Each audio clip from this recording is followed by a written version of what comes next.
Secrets of the Heart, Secrets of the Heart, Series Summary. Series Title, Secrets of the Heart by Michael Anthony Neal Jr. Series Summary Description. Secrets of the Heart follows the tumultuous journey of Deandra Jones, a successful real estate mogul in San Diego, who finds herself entangled in a dangerous romance with a criminal. As she navigates the complexities of love, loyalty, and betrayal, Deandra faces challenges that threaten her family legacy and her own life. This gripping tale of passion, danger, and redemption explores the depths of true love, the chaos of choices, and the ultimate quest for happiness. Secrets of the Heart, Secrets of the Heart, Part 1, A Dangerous Liaison. Part 1, A Dangerous Liaison. Deandra Jones is a powerful figure in San Diego's elite, torn between her successful career and a secret love for Elijah, a man living a dangerous life. As she juggles her family's expectations and her own desires, a shocking event spirals her world into chaos. Part 1, A Dangerous Liaison. Deandra stood on the balcony of her high-rise office, overlooking the glimmering Pacific Ocean. The sun dipped below the horizon, casting a golden hue across the skyline, a scene that should have filled her with pride, yet her heart felt heavy. She was a respected real estate mogul, a force to be reckoned with in San Diego, but her heart belonged to someone who lived in the shadows. Below her, the city hummed with its evening rhythm, brake lights threading down Harbor Drive, the last ferries pulling in from Coronado, the faint smell of salt riding the wind through her cracked window. She had built an empire from this view. 9 years ago, she'd been a 26-year-old associate carrying other people's coffee through open houses. Now her name was on the letterhead of one of the fastest-growing brokerages in Southern California. She had closets full of the proof, framed magazine spreads, a wall of closing photos, a mother who introduced her at galas as "my daughter," the mogul, with a pride that was equal parts love and possession. None of it explained the ache behind her ribs. For 3 years, Deandra had been in a secret relationship with Elijah, a man whose charm had captivated her from their first meeting outside a jazz club in the Gaslamp Quarter, where he'd offered her his jacket against a cold she hadn't even mentioned. He was everything she was not: wild, unpredictable, and dangerously enticing. She was a strong, independent woman from a family of elite professionals. Her mother was a revered judge known for her unflinching sentencing.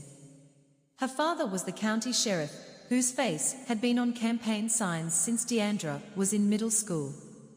And her brother was the warden of the local jail, a man who spoke of the inmates the way other people spoke of weather patterns. They were a family bound by law and reputation, stitched together by the badge and the bench, and Deandra felt the weight of their expectations in every room she entered. Yet, every time she looked into Elijah's deep, soulful eyes, she felt the thrill of rebellion. It was the same thrill she'd felt as a teenager sneaking out of her father's house while he slept 2 rooms away, dreaming of a life that didn't come with a chain of command. Elijah didn't ask about her quarterly numbers or her mother's opinion of her real estate ventures. He asked about her, the version of her that existed underneath the blazers and the business cards. He promised her change, a life free from the chaos of the streets that had raised him. But with each promise came a deeper entanglement, a tug-of-war between her heart and her mind, a voice in the back of her skull that sounded suspiciously like her father's, "You know better, D." She told herself it was temporary, a phase, a secret she'd eventually close the door on, the way she closed every deal, cleanly, with her signature, and no regrets. She had not planned on falling in love with a man who kept a gun in his glove compartment and a second phone in a showbox under his bed. The night of the incident, they were supposed to enjoy a quiet dinner at a small Italian place tucked into a Point Loma side street, the kind of restaurant with candle wax pooled on old wine bottles, and an owner who called Elijah Hugino, though they shed no blood. But the tension was palpable from the moment they sat down. Elijah kept checking the door. He ordered his usual whiskey neat and didn't touch it. Deandra poured out her heart, urging Elijah to leave his criminal past behind, to let her help him start over, to let her use the connections her family had spent decades building. She noticed the flicker of distraction in his eyes, the way his gaze kept sliding past her shoulder to the front window. "Are you even listening to me?" she'd asked, more hurt than angry. "I'm listening," he said, but his jaw was tight, his hand curled around his glass like he needed something solid to hold onto. Suddenly, the door swung open, and the atmosphere shifted, the easy chatter of the restaurant dying into something taut and electric. Elijah's face paled as he caught sight of a figure approaching, tall, unhurried, a man Deandra had never seen, but whose presence made every hair on her arms rise. This was the rival gang member who had put a price on Elijah's head, a debt collector for a war Deandra had only ever heard about in fragments, in Elijah's nightmares, in the scars he never fully explained. In an instant, everything spiraled out of control.